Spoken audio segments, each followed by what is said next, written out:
के साथ दोबारा से रिज मैदान पर और एक विशेष जगह अटल बिहारी जी के स्टैचू के नीचे। मैं पहले भी यहाँ बैठा हूँ, लेकिन तब वजह कुछ और थी, आज वजह कुछ और है। जैसे कि सबको ज्ञात है कि हमारे मंडी में बहुत भयानक एक आपदा आई है।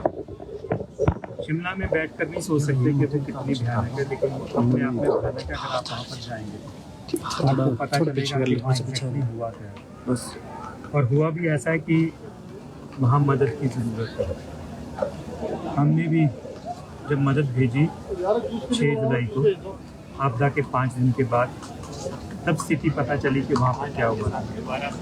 भेजी तो चुपचाप से 2 गाड़ियाँ थी, लेकिन वो सोशल मीडिया पे इतनी चल पड़ी कि वो वायरल हो गई पोस्ट। लेकिन उस वायरल होने का ये फ़ायदा हुआ कि वहाँ पर लगभग 1200 ट्रक अनुमानित प्लस माइनस हो सकता है वहाँ पर पहुँचे। पूरे प्रदेश से, हरियाणा से, पंजाब से और राजस्थान से भी पहुँचे। सब ने अपने अपने स्तर पर वहाँ पर प्रयास किए। हम पहले नहीं थे, 5 दिन बाद पहुँचे, लेकिन हमसे पहले वहाँ पर सारे काम बहुत अच्छे तरीके से रेस्क्यू के शुरू हो चुके थे। NDRF आ चुकी थी, आर्मी आ चुकी थी, पुलिस प्रशासन अपने स्तर पर काम कर रहा था। लेकिन जैसे जैसे रिपोर्टिंग आनी शुरू हुई, सड़कों की स्थिति पता चली, तो ये पता चला कि ये जितना अनुमानित था उससे भी ज़्यादा ये बड़ी आपदा आई है। लेकिन सबने अपना सहयोग किया और पहली बार ऐसा हिमाचल में हुआ कि आपदा आई और पूरे प्रदेश ने बढ़ चढ़कर उसमें हिस्सा लिया, सहयोग किया। मुझे भी हज़ारों फ़ोन आए और एक्चुअल में हज़ारों फ़ोन आए कि हम क्या कर सकते हैं। इसके बाद हमने 15-20 गाड़ियाँ अपने स्तर पर अलग अलग स्थानों में, इंदौर में, फिर मंडी के और स्थानों पर जहाँ जहाँ हमें पता चला कि कोई संस्था काम कर रही है, हमने वहाँ। आपदा बड़ी थी, काम बड़े थे। मैंने भी डिसाइड किया कि अभी थोड़ा सा स्टार्टिंग टाइम है, मुझे अपने हेल्थ इश्यूज़ की वजह से मैं ज़्यादा जा नहीं सकता, तो मैंने भी डिसाइड किया कि 15 और 16 तारीख को जुलाई को मैं वहाँ जाऊँगा। जब मैंने वहाँ पर आंखों से जाकर देखा तो वहाँ पर स्थिति काफ़ी खतरनाक थी। जो ये फ्लड आई थी वो काफ़ी नुकसान कर चुकी थी। पिंजैली से लेकर बख्तियार तक लगभग मैंने सारा रास्ता और ट्रैवल करने में हर 10 मीटर पर कोई ना कोई एक पहाड़ गिरा हुआ था, एक नाला बह रहा था। और वो नाला ऐसा नहीं था कि वो छोटा 1 इंच का नाला था, अब वो भव्य रूप ले चुका था और बहुत भारी नुकसान कर रहा था। सब लोगों ने अपने अपने स्तर पर सड़कें खोलने का काम किया, JCB द्वारा, हाथों द्वारा। NDRF, SDRF ने अपना बेहतरीन काम किया और उन्होंने खोजबीन शुरू की। लगभग 42 लोग वहाँ पर इस वक्त सुनने में आया है कि अपनी मौत की आगोश में चले गए। कुछ की तो अभी तक बॉडीज़ भी नहीं मिली हैं। उन परिवारों के साथ हमारी संवेदनाएं हैं। दिल से हम चाहते हैं कि या तो उनकी बॉडीज़ मिल जाए, लेकिन वहाँ जब जाकर देखा तो इतने बड़े बड़े पत्थर जिसके बारे में सोचा भी नहीं जा सकता, 50 से 100 फुट बड़े तक पत्थर थे वो।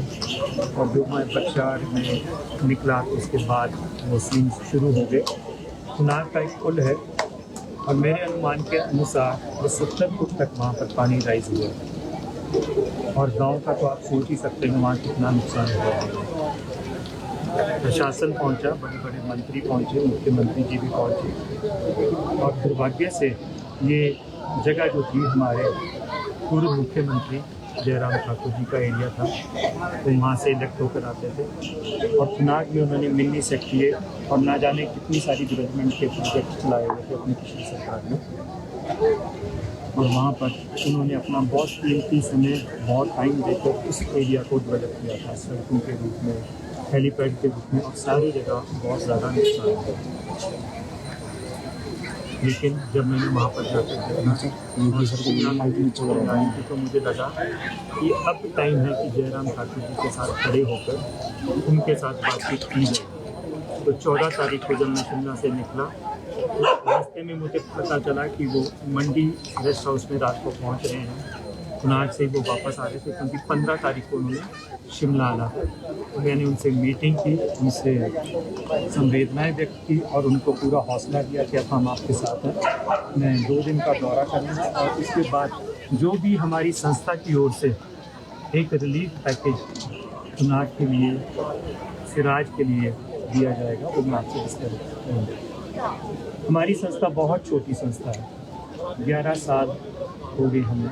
2014 में हमने आना शुरू किया था और मुझे लगभग 28 से 30 वर्ष हो गए हैं कि मैं डेड बॉडी बैंक की भी सेवा कर रहा हूँ। संस्था जो रजिस्टर्ड हुई है IGMC में, हमने लंगर से शुरुआत की थी 25 अक्टूबर 2014 को। हमारी संस्था वहाँ पर पिछले काफ़ी सालों से लंगर चला रही है। खैर, मैंने उनसे जब बात की और मुझे पता चला कि स्थिति काफ़ी बिगड़ी हुई है, अपनी टीम से डिस्कस किया तो हमारा एक कॉर्पस फंड पड़ा था जो मेरा लंगर से पहले ही मैंने एक प्लान किया था कि मैं एक वृद्ध आश्रम बनाना चाहता हूँ और वो मेरा प्लान अब भी है कि शिमला के आसपास वृद्ध लोगों के लिए एक आश्रम बनाना। तो मेरे पास एक कॉर्पस फंड था अपनी संस्था का और लगभग वो 50 लाख रुपया मैंने जयराम ठाकुर जी के एरिया में खर्च करने का सोचा और 100 फॉर्म वहाँ पर जयराम ठाकुर जी को दिए। हमने जो वो फॉर्म छपवाए हैं वो कुछ इस प्रकार से हैं कि उसमें उस परिवार की पूरी डिटेल होती है कि जिस परिवार का जो भी नुकसान हुआ है। ये 2 साइटेड फॉर्म है। इसमें फैमिली हेड का नाम है, उसका आधार कार्ड है, फैमिली के जितने मेंबर्स की डेथ हुई है उनका नाम है, उनका घर बिल्डिंग कहाँ पर है और ये कितना डैमेज हुआ है, समरी ऑफ डैमेजेस कि कितनी उनकी नुकसान उनको लगता है कि हुआ है और उनको किस तरह की मदद चाहिए, उनका अकाउंट नंबर और उनके साइन और इसके साथ सिर्फ एक आदमी का आधार कार्ड कॉपी, हो सके तो पटवारी की कॉपी। और इसमें जो एक बात मेंशन नहीं की हमने कि वो 3 महीने की बैंक स्टेटमेंट। और ये जब मैंने फॉर्म जयराम ठाकुर जी को दिए तो उन्होंने पूछा ये क्या है, तो मैंने उनको बताया मैं आपको 100 फॉर्म लेकर जा रहा हूँ, 1 नंबर से लेकर 100 नंबर तक 100 फॉर्म आपको दिए, जिसमें वो जो भी फॉर्म हमें भर के देंगे। मेरी कल भी उनके किसी एक साथी जो मेरे साथ वहाँ गए थे, हंसराज सैनी जी, जो मंडी के एक वरिष्ठ पत्रकार हैं और भी शिमला के एक वरिष्ठ जो है उनके साथी, उनके साथ बात हुई कि वो आज कल में 1-2 दिन में वो फॉर्म भर देंगे और वो फॉर्म हमें देंगे। जैसे ये फॉर्म भर के मेरे पास आएगा 1 से नंबर 100 तक जयराम ठाकुर जी वाला, हम 25,000 प्रति परिवार उस खाते में डाल देंगे। इसमें सब कुछ मेंशन है, मैं अभी आपको दे करके आप पढ़ सकते हैं। और ऐसे ही 100 फॉर्म और एक 25 फॉर्म वहाँ जो एडमिनिस्ट्रेशन है, DC ऑफिस कह सकते हैं आप उसको, मिनी सेक्रेटरी दिए, ताकि वो भी हमें 25 फॉर्म दे तो 25 लाख रुपये की सहायता उनके द्वारा दी जाएगी।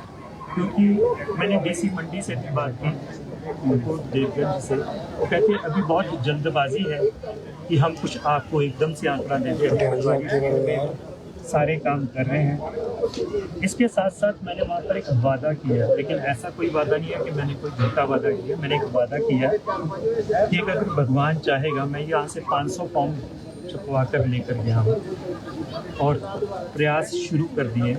मैं कोशिश करूँगा कि वो 500 के 500 फॉर्म भरे जाएँ और लगभग 1.25 करोड़ रुपया हमारी संस्था द्वारा इन फॉर्मों पर वहाँ पर दिया जाएगा। 50 लाख के लिए मैं कमिटेड हूँ, चाहे वो फॉर्म मुझे कल आ जाए तो 3 वर्किंग डेज में मैं 25,000 प्रति परिवार वहाँ पर पहुँचा दूँगा और उनके अकाउंट में पहुँच जाएगा।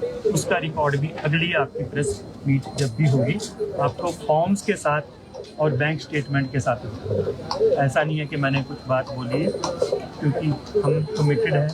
11 साल पहले भी जब मैंने लंगर शुरू किया था तो मुझे किसी ने नहीं बोला था कि लंगर शुरू कर।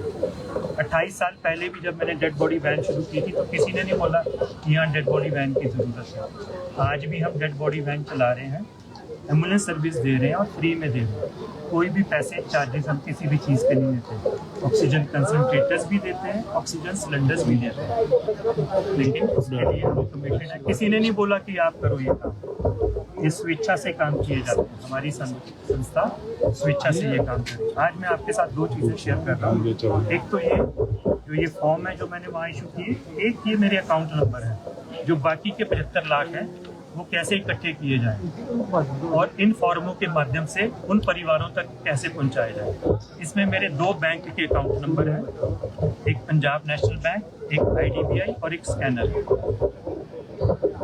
ये सब आप लोगों को मिल जाएंगे। कोई भी इस अकाउंट में हमें दे सकता है, इसकी प्रॉपर रसीद ले सकता है, चाहे वो 1 रुपये की हो, 1 लाख की हो या 10 लाख की हो। मैंने पूरे प्रयास किए हैं कि ईमानदारी के साथ ये सारा पैसा वहाँ तक पहुँचाए, और बहुत जल्दी जैसे वो फॉर्म आ जाएंगे तो 25 लाख का मुझे उम्मीद है कि अगले हफ्ते में और इकट्ठा कर लूँगा और 100 फॉर्म और रिलीज़ कर दूँगा। बचेंगे 50 लाख रुपये। उसके लिए मैं प्रदेश की जनता, मेरे जितने भी साथी देश में विदेश में बैठे हैं, वो सब इसमें सहयोग कर सकते हैं। हम फॉरेन फंडिंग नहीं लेते हैं, हम सिर्फ इंडिया से, इंडिया के लोगों से लेने के लिए बाध्य हैं। तो कोई भी अगर विदेश से देना चाहता है, अपने वो किसी भी इंडिया वाले दोस्त, सके या बंधु या रिश्तेदार के द्वारा हमें दे सकता है। मैंने कल 3 मशहूर गायकों से भी बात की है। हंसराज रघुवंशी जी, जिनका कल जन्मदिन था, कल मैंने उनको जन्मदिन की बधाई दी और उनको ये भी बधाई दी कि उन्होंने 11 लाख रुपये वहाँ पर दिए। कुलदीप शर्मा जी से भी कल मेरी बात हुई, और एक और हैं हमारे बड़े मशहूर विक्की चौहान जी, कल उनसे भी बात हुई। और मैं प्रदेश सरकार से आग्रह करता हूँ कि इनकी भी सेवाएं ली जाए। ये अपने स्तर पर पीटर हॉफ में या और किसी स्थान पर क्राउड फंडिंग करके कम से कम 1 करोड़ रुपए तो इकट्ठा कर सकते हैं, अगर प्रदेश सरकार चाहे तो। मैं कुछ नहीं कर रहा, अगर प्रदेश सरकार करना चाहती है। मेरी एक टीम ने आज ही दिलजीत दोसांझ से कांटेक्ट करने की कोशिश की है। कोई कांटेक्ट हुआ नहीं है, मैं पहले बता दूं। सिद्धू मूसावाला की फैमिली से भी कांटेक्ट किया है। हरभजन भगवंत मान से भी हमने कांटेक्ट करने की कोशिश की। किसी से कांटेक्ट बने नहीं है, लेकिन हमने अपने स्तर पर उनको अपने मैसेजेस डिलीवर कर दिए। और बड़ी खुशी की बात है कि अगर वो लोग भी आगे आए, क्योंकि उनका लार्जर स्केल पर हेल्प करने का दायरा है, वो हेल्प कर सकते हैं। आपके माध्यम से मैं ये चाहता हूँ कि अगर कोई कांटेक्ट कर सके तो उनसे बड़े सिंगरों से भी कांटेक्ट करें, ताकि ये बात उन तक पहुँचे। दिलजीत दोसांझ, सिद्धू मूसेवाला और भगवंत मान, क्योंकि ये सब लोग बड़े दिलवाले हैं। रही बात हम क्या करेंगे या वो क्या करेंगे, हमने एक छोटा सा प्रयास किया, क्योंकि हमारे घर में आग लगती है, और जब घर में आग लगती है तो फायर ब्रिगेड की वेट नहीं की जाती। ये नहीं देखा जाता कि फायर ब्रिगेड आएगी तो आग बुझाएगी। पहाड़ों में तो फायर ब्रिगेड होती नहीं, तो गांव वाले क्या करते हैं, बाल्टी उठाकर पानी डालते हैं, जग से, मटके से, किसी से भी। हम सब ने छोटे छोटे गिलास, मटके, बाल्टी पकड़ी हुई है और अपना अपना योगदान डाल रहे हैं। मदद बहुत ज़रूरत है, हमने अपने छोटे प्रयास शुरू कर दिए हैं। बड़े लोग जब जुड़ेंगे तो ये काम होगा। ये वाला हमारा इतना ही ये काम है। रही बात पॉलिटिशियंस की, मैं कोई पॉलिटिशियन नहीं हूँ या पॉलिटिकल कोई स्टेटमेंट देना नहीं चाहता, लेकिन फिर भी वहाँ पर बहुत सारी पॉलिटिक्स चल रही थी। लोगों से मैं अपील करना चाहता हूँ, जो भी वहाँ सामान जा रहा है, विशेष तौर पर खुनाग में बहुत सारे लोग उनका हक जिनको मिलना चाहिए उन तक नहीं पहुँचने दे रहे। सभी से अपील है हाथ जोड़कर कि भगवान ने ये बहुत बड़ा प्रकोप दिखाया है, आप ऐसा मत कीजिए।